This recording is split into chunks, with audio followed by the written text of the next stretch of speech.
페트라 대학교 채플 시간입니다.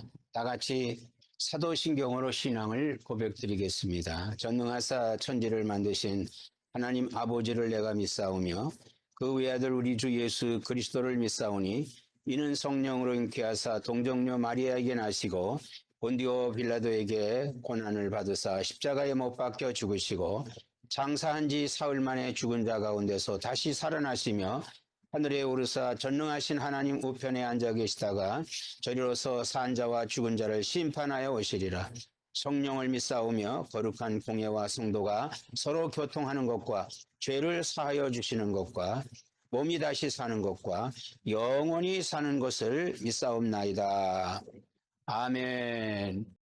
마태복음 4장 18절로 22절 말씀이 되겠습니다. 갈릴리 해변에 다니시다가 두 형제 곧 베드로라 하는 시몬과 그 형제 안드레가 바다에 금을 던지는 것을 보시니 저희는 어부라.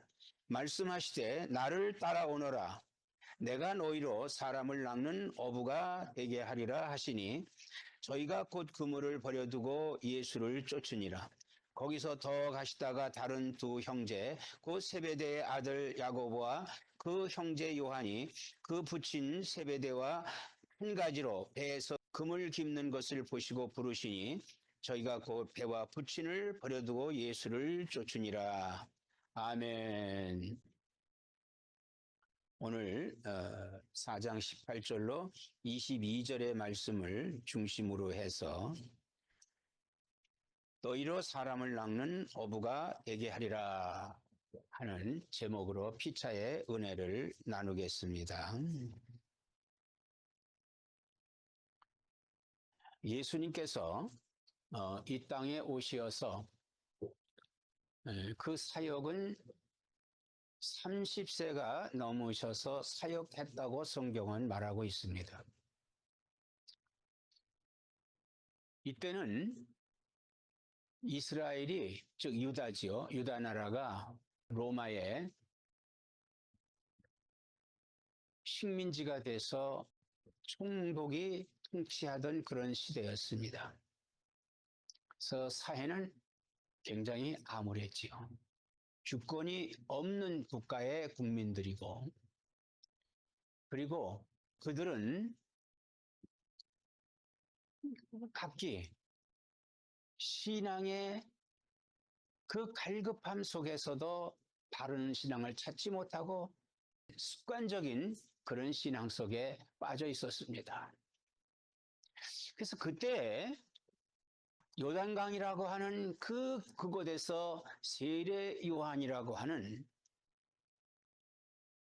엘리야의 심정을 담은 그런 선지자 세례 요한이 유대 백성들을 향해서 외치고 있었습니다. 회개하라, 천국이 가까이 왔느니라. 유대 사람들은 1년에 3차례 하나님께 즉 예루살렘 성전에 나가서 예배를 드려야 했습니다. 그래서 1년에 3차례 유월절, 오순절, 장막절 이때는 예루살렘이 북적북적 됐습니다. 그런데 그곳을 가는 곳에 요단강이 있기 때문에 그 요단강을 지나가는 거예요. 그때 거기서 세례 요한이 그 유대인들을 향해서 회개하라 천국이 가까웠느니라 하면서 세례를 베풀고 있었습니다. 이때 세례 요한이 회개하라 천국이 가까웠느니라고 하는 이 말씀은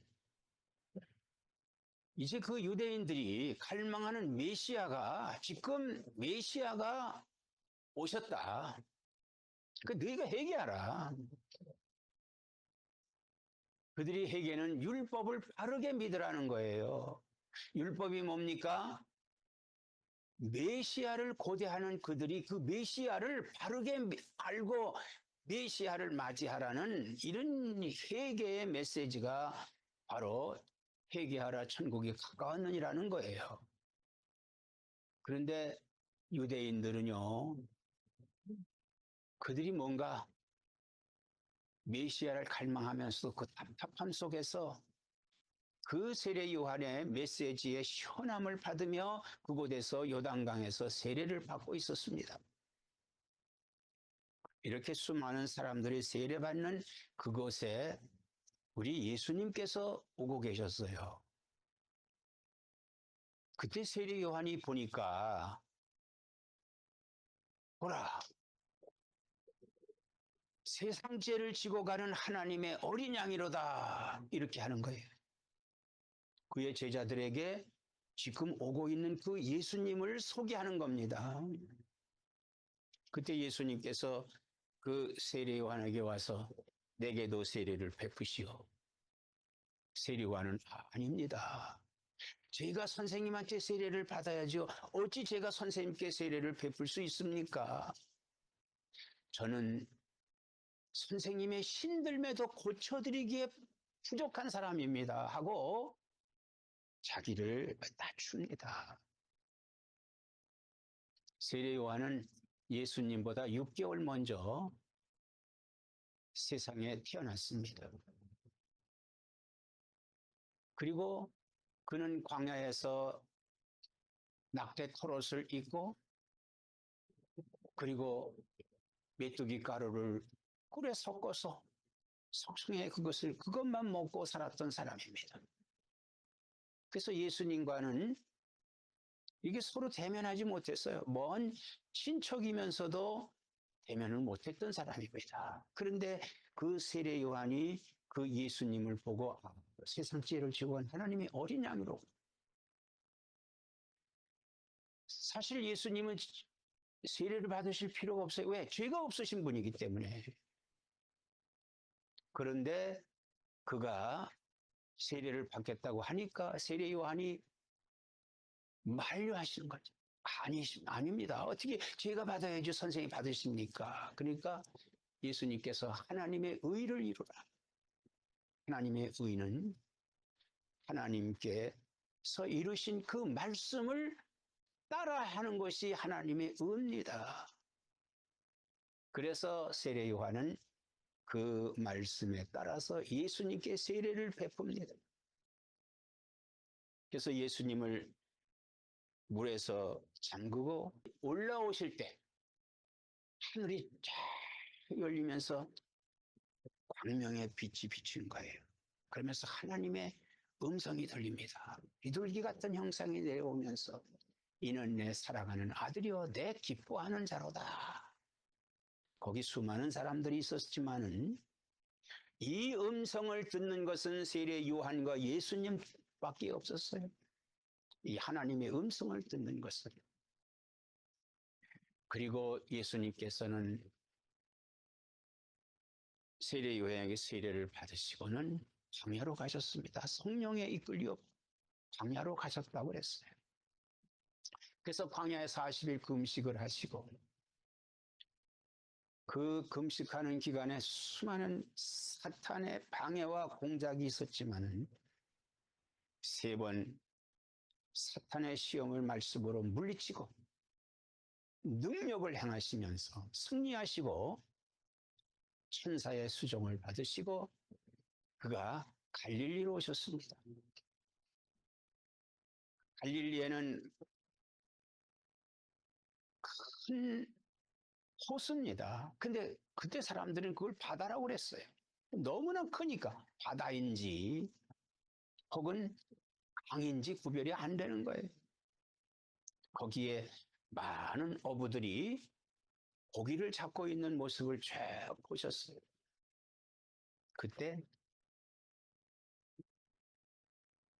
오늘 4장 18절 말씀을 보면 갈릴리 해변에 다니시다가 두 형제 곧 베드로라 하는 시몬과 그 형제 안드레가 바다에 금을 던지는 것을 보시는 저희는 어부라.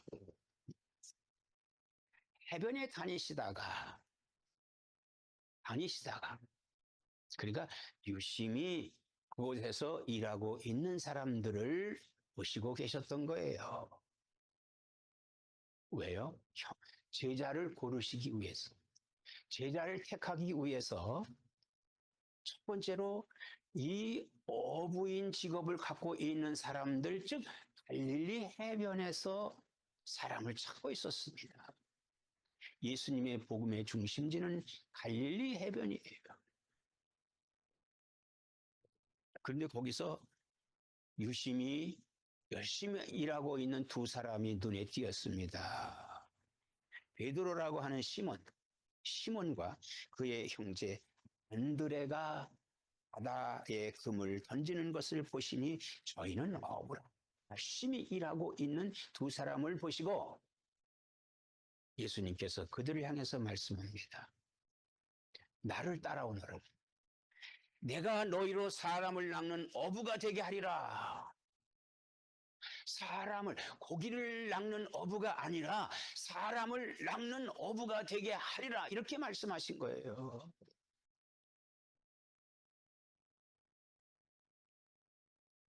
예수님 첫 번째 제자, 이 제자를 택하실 때 어부를 택하신 이유가 있죠. 고기를 낚는 어부. 그리고 그들을 가리키어서 세상에 내보낼 때에는 사람을 낚는 어부로 그들을 제자로 삼으시기 위해서 두 사람에게 예수님께서 말씀하신 겁니다. 여기에 예수님의 이 두 사람을 보시고 그들을 픽업하신 것은 뭐예요? 첫째, 열심히 일하고 있는 사람을 주님은 택하신다고 하는 거예요. 열심히 일하고 있는 사람. 자, 오늘 예수님께서 우리 주의 종들을 부르실 때 어디에서 부르시느냐? 첫째는 교회에서 부르셔요. 교회. 교회에서 얼마나 열심을 다해서 일하고 있느냐. 그리고 열심히 일하는 사람을 택하십니다. 그리고 두 번째는 자기의 주어진 직업에서 얼만큼 열심을 가지고 있느냐. 우리가 이 세상 직업 있죠. 이거 하나님이 주신 거예요. 왜? 우리에게 소득을 주시기 위해서 주신 거예요. 우리를 생활하게 하기 위해서 주신 거예요. 사람은 다 일을 해야 됩니다.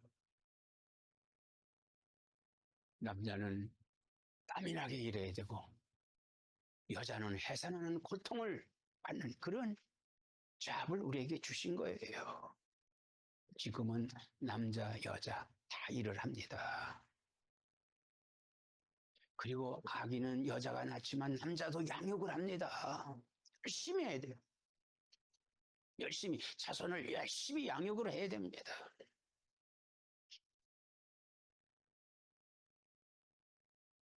세 번째, 하나님은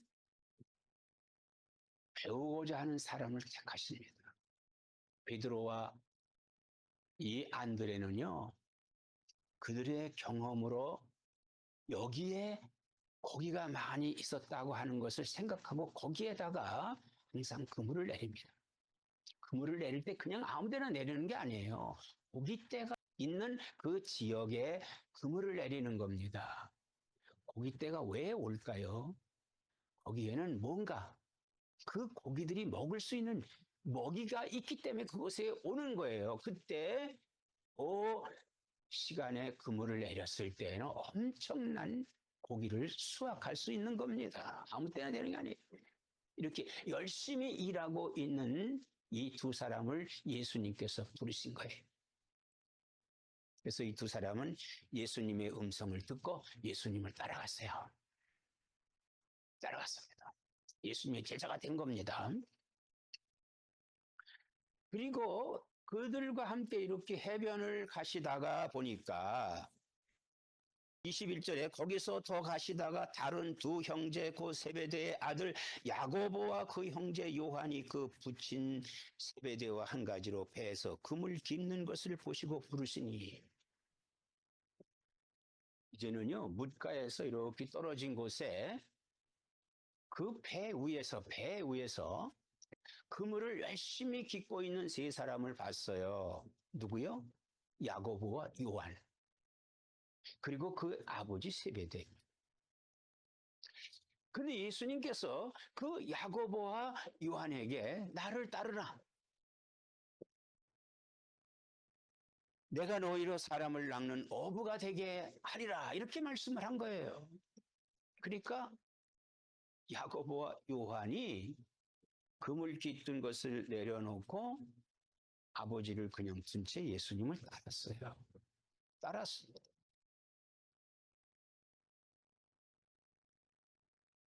자, 여기서 예수님을 따랐던 것은 뭘까요?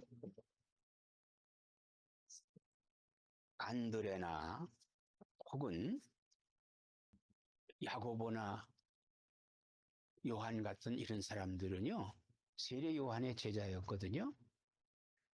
세례 요한의 제자로서 예수님이 세례 요한에게 세례를 받았을 때 세례 요한의 소개하는 소리를 들었잖아요.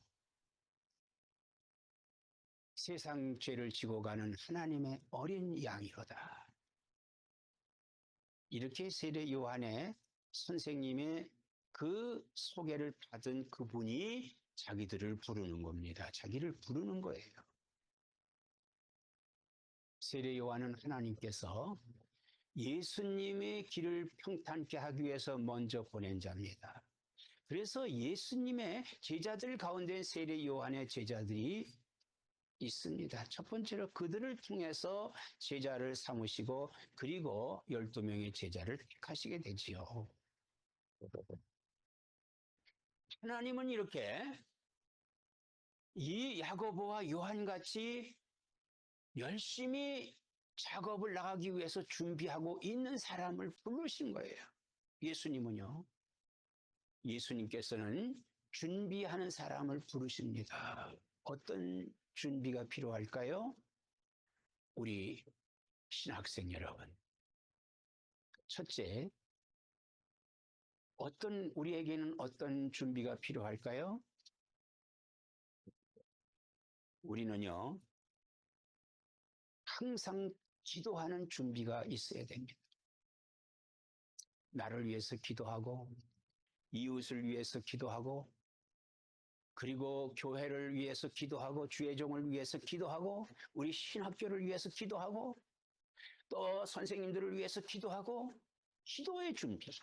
기도하는 사람을 하나님은 쓰십니다. 두 번째는 하나님을 올바로 아는 사람, 즉 성경을 바르게 아는 사람을 하나님은 쓰십니다. 하나님 쓰십니다. 그래서 말씀에 갈급한 그러한 심령을 갖고 있는 사람을 하나님이 쓰십니다. 산상수훈의 예수님께서 심령이 가난한 자는 복이 있나니 천국이 저희 것이며 그랬습니다. 여기 심령이라고 하는 것은 심령이 가난하다고 하는 것은 우리 말로 하면은 마음이 어떻게 가난하지? 그런데 영어 성경 킹 제임스 버전에 보면은 영이 가난한 자는 복이 있나니 그랬어요. 영이 가난하다. 내가 하나님의 은혜를 사모하며 갈구하는 이게 가난이에요. 갈구하고 하나님의 은혜를 받고 싶고 하고 하나님을 사모하는 그러한 마음이 가장 이게 심령이 가난한 겁니다. 더 받기를 원하고 더 받기를 원하는 거예요. 그런 사람이 천국을 얻는 거예요. 천국을 소유하게 되는 거예요. 복 있는 사람이 되는 겁니다. 하나님은 이런 사람을 보시고 계십니다. 이런 사람을 보시고 계십니다. 세 번째는 예수님은 어떤 사람을 부르시느냐? 부르심에 응하는 사람을 부르십니다. 여기 시몬과 안드레와 그리고 요한과 야고보는요. 예, 저 말입니까? 제가 가야 됩니까? 아닙니다. 나는 이거 해야 됩니다. 이러지 않았어요. 나를 따라오라. 내가 너희로 사람을 낚는 어부가 되게 하리라 했을 때 예 하고 따라간 겁니다. 이게 뭐예요? 소명이에요. 예수님은 소명의식이 있는 사람을 부르셔서 쓰십니다. 사랑하는 여러분들, 우리 신학교에서 여러분들에게 가르치는 것이 뭡니까? 두 번째예요. 하나님의 뜻을 간절히 찾는 사람, 성경을 간절히 간구하는 사람, 방망하는 사람, 이런 사람을 하나님께서 쓰시는 겁니다. 지금 여러분들 학교에서 학문을 가르칩니다. 성경도 가르치고 신학도 가르치고 여러 가지 가르쳐요. 근데 거기서 우리는 서로 간에 이렇게 부딪히는 것들도 있습니다. 그때 하나님께 구하는 거예요. 하나님, 이것이 내 뜻이 아니고 나는 이렇게 부딪힙니다. 이 과목과 이 과목이 부딪힙니다. 하나님, 나로 이걸 알게 해주세요 하고 하나님께 간절히 간구했을 때 하나님께서 그거를 이루어 주셔요. 자, 여러분, 하나님의 쓰시는 사람이 되기 위해서는 첫째로 우리가 열심히 일하는 사람이라고 했습니다. 두 번째는 열심히 준비하는 사람이라고 했습니다. 우리가 어떤 준비를 해야 될까요? 우리가 학점을 이수하기까지 그 학점 속에 있는 그 과목을 여러분이 내 마음속에 다 간직을 해서 여기서 진리 되시는 예수 그리스도를 세상에 증거하는 능력 있는 주의 종으로 여러분이 준비를 하십시오. 그리고 이것을 실천하기 위해서는 어떻게 해야 돼요? 우리가 믿지 않는 사람들에게 복음을 증거해야만 됩니다. 우리 신학교의 사명은 뭐예요? 복음 증거의 사명이에요. 목사를 만들기 위한 그런 신학교가 아닙니다.